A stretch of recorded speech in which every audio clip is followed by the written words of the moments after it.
துணை. வர்மக்கலை சர்மக்கலை ஆசான் பணகுடி. வர்மக்கலை சர்மக்கலை கைநாடி அறிதல். வர்ம தைல முறை தயாரித்து 64 கலையிலே உச்சக்கலையாக இதுவே மிக பொறுமை அவசியமாகுதல். சிலர் வர்மக்கலை சர்மக்கலை சொல்லி தருவீங்களா என்றனர். அது நாங்கள் பரம்பரையாக வெளி நண்பர்கள் யாருக்கும் எங்களது வாரிசுகளுக்கும் இக்கலையை கற்றுக் கொடுக்கவில்லை. இது அமைதியான கலை. இன்னும் சில நண்பர்கள் இக்கலை படிக்க ஆர்வமாக உள்ளது என்று கேட்டனர்.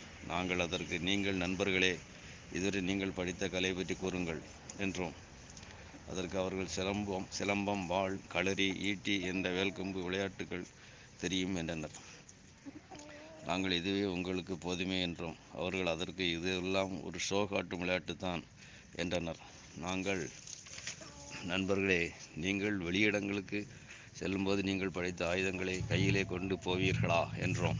அவர்கள், இவைகளை கையில் கொண்டு போக முடியாது என்றனர். பின்னர் இக்கலையை நீங்கள் படித்த நோக்கம் என்ன வென்று சொல்லலாமா என்றோம். அதற்கு, ஆசானே, ஒரு நேரப்போக்குக்கு தான், ஷோ அலங்கார விளையாட்டு தானே என்றனர். இதனால் எவ்விதத்திலும் பாதுகாப்பு கிடையாது என்றார்கள். அப்போது எங்கள் அண்ணன் பெரியவர் இருக்கும் சமயம்.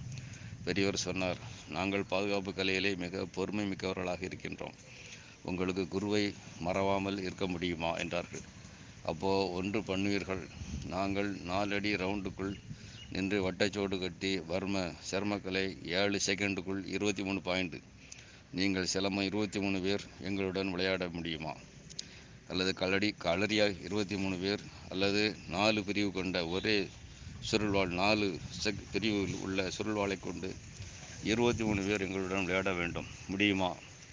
ஈட்டி, வெல்கொம்பு 23, 4 அடி வாள், படைவாள், கிண்ணம் வாள் 23, 23, கத்தி வகை 23, பெல்ட் வாள் 23, குருதி வாள், மன்னர்கள் இடுப்பில் பாதுகாப்பு குருதி வாள், குருவாள் என்பார்கள். இவை 23, 23, 23 செக்ஷனாக 23, 23 பேராக எங்களுடன் எதிர் விளையாட்டாக விளையாட வரலாமா? நாங்கள் 23க்கு 7 செகண்ட் தான் எடுப்போம்.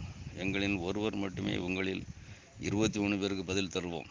ஆனால் வர்மஸ்தானங்களில் பிரம்பை பலமாக ஊன்றாமல் லாபகரமாக பிரம்பை செலுத்தி எடுப்போம். ஆனால் உங்களில் 7 செகண்டுக்கு 23 பேர் தாக்குதலை நாங்கள் தடுத்து காட்டுவோம். நீங்கள் எப்படி தாக்கினாலும் அவ்வகை தீவிர தாக்குதலை லேசான முறையில் முறியடித்து காட்டுவோம் என்றார் எனது அண்ணன். அதோடு, நீங்கள் இதுவரை படித்த கலைகளால் எவ்வித பிரயோஜனமும் இல்லை என நீங்களே கூறுகின்றீர்கள். ஆயக்கலையிலே எத்தனை கலைகள் உள்ளது? குங்ஃபூ, கராத்தே உட்பட அத்தனை கலைகளையுமே நீங்கள் மிக ஆவலோடு படித்தவர்கள். உங்கள் கலைகள் எங்களிடமே தோல்வி அடையும் போது நீங்கள் படித்ததை விட்டுவிட வேண்டும். பின்னர் எங்களிடம் வாருங்கள். முறையாக வர்மக்கலை சர்மக்கலைகளை சில ஆண்டுகள் வரை ஆகும். பொறுமையுடன் எங்களிடம் கற்கலாம். குருவே துணை. நாங்கள் வர்மக்கலை சர்மக்கலைக்கு குரு மூலமாக முறையாக அரங்கேற்றம் முடித்தவர்கள். அகில உலக வர்மக்கலை சர்மக்கலை பிரிவு செக்ஷன் ஆசான் என்று போற்றப்பட்டவர்கள் என்றும் எங்களுக்கு பெயர் உண்டு என்று எனது அண்ணா கூறினார்கள். அப்போது அண்ணா சொல்லியே 48 ஆண்டுகள் ஆகின்றது. இதுவரை இக்கோரிக்கைக்கு சம்மதித்து எவரும் வரவில்லை. நன்றி நண்பர்களே, நன்றி. இந்த கலை மிக பொறுமை உள்ளவர்களுக்கு மட்டும்தான் தேவைப்படும் உயிரை காக்கக்கூடிய கலை, பிறருடைய உயிரை காக்கக்கூடிய கலை. இக்கலை உள்ளவர்கள் வெளியே செல்லும்போது எந்த ஆயுதமும் கையில் வேண்டாம், அமைதியாகத்தான் போவார்கள் என்பதும் உங்களுக்கு நன்றாகவே தெரியும் நண்பர்களே என்று என் அண்ணா அப்போதே சொல்லிவிட்டார். நன்றி, அன்பு நண்பர்களுக்கு நன்றி.